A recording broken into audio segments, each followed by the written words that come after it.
Today, we are diving deep into the book of Jeremiah, but we're not just looking at it as a collection of prophecies. We're going to treat it like what it really is, a formal legal case, a divine lawsuit filed by God himself against his own people. So let's open the indictment. Just think about that for a second. What if your one job, your calling in life, was to stand up in your own hometown and tell your friends, your family, your leaders that everything they know is about to come crashing down? Well, that was the gut-wrenching reality for the prophet Jeremiah. So where does a burden like that even begin? It all starts with a call you just can't refuse. It's like a divine draft notice that places this absolutely unbearable weight on a man who feels completely unprepared for it. Yeah, this was not a career choice. From the very beginning, Jeremiah's path was already set. He even tried to get out of it, saying, "I don't know how to speak, I'm just a kid." But the message from God was crystal clear. This mission was preordained. It was an appointment made before he was even born. And what a mission it was. You got to pay attention to the order here. First, it's uproot, tear down, destroy, and overthrow. The message couldn't be clearer. Before anything new can be built or planted, a complete and total demolition has to happen first. That really sets the stage for how severe all of this is going to be. So now let's get to the heart of the lawsuit. God steps into the courtroom acting as both the plaintiff and the prosecutor, and he lays out this devastating case against the people of Judah. And the central charge? Well, it's spiritual adultery, a profound betrayal. And right here we see the core accusation brought to life with this incredible metaphor. God says his people have committed two great evils. First, they abandoned him, the source of life, like a fresh flowing spring. And second, they replaced him with their own handmade junk, idols and alliances that are like cracked, useless cisterns. I mean, they can't hold water, they can't give you life. It's just a powerful image of a really, really bad trade. And the evidence? It's just overwhelming. The indictment lists this whole pattern of behavior. They're chasing after foreign gods like Baal, they're making these flimsy political deals with superpowers like Egypt and Assyria, and they've completely forgotten the God who rescued them in the first place. The relationship is compared to a bride forgetting her wedding jewels, and their idol worship is called straight-up adultery with stone and wood.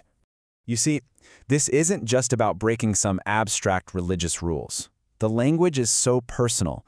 It's filled with the pain of a broken promise, a broken covenant, kind of like a marriage that's been torn apart by cheating. That sense of betrayal is it's everywhere. So, with the charges laid out and all the evidence presented, the tone of the book begins to shift. The verdict is in, and now the sentence has to be carried out. A storm is gathering, and it's coming from the north. The warning is explicit, and frankly, it's terrifying. Jeremiah is commanded to raise a banner, to tell people to run for their lives, to flee to the fortified cities for safety. A catastrophe is on its way, and there's absolutely no ambiguity about it. And the imagery used to describe this coming disaster, it's so visceral. This isn't just an army we're talking about, it's a predator. A lion, a destroyer of nations is on the move, and it's coming to make their land totally desolate. This isn't a political squabble, it's an existential threat. This coming force, which we now know was Babylon, is described as something almost mythic. They're an ancient, enduring nation. And get this, their language is completely foreign and incomprehensible. That detail just amps up the terror, right? It means there's going to be no negotiation, no pleading for mercy. They are an unstoppable alien force. But why? Why was this judgment so unavoidable? Well, the final part of the lawsuit really exposes the root of the problem, a deep, profound hypocrisy right at the very center of the nation's spiritual life.